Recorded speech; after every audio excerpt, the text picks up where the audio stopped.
21শে ফেব্রুয়ারিতে যারা শহীদ হয়েছেন, ভাষার জন্য যারা জীবন দিয়েছেন, তাদের সকলের মাগফিরাত কামনা করছি।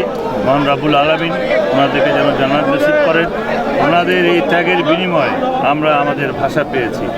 আজকে আমরা বাংলায় কথা বলছি, বাংলায় আমরা আজকে আমাদের সব কিছু করছি। এই শহীদদের প্রতি আমরা শ্রদ্ধা, এবং আমাদের আজকে আপনারা বলেছেন যে আজকে থেকে আমাদের চলা, আসলে আমরা আজকে আমরা আমাদের যে এমপি হয়েছে, আমি সংসদ সদস্য নির্বাচিত হয়েছে, আমি সকলকে কৃতজ্ঞতা ধন্যবাদ জানাচ্ছি।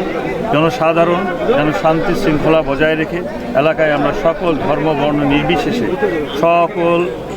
সকলে মিলে যেন আমরা আমাদের বিরল বোচাগঞ্জ দিনাজপুর 2 এই আসনটাকে আমরা যেন সকলে মিলেমিশে সুন্দরভাবে তৈরি করতে পারি, এবং আগামী দিনে আমরা যেন সকলে শান্তিপূর্ণভাবে এলাকায় বসবাস করতে পারি। এটাই আমার প্রধান লক্ষ্য এবং এটাই আমার চাওয়া পাওয়া।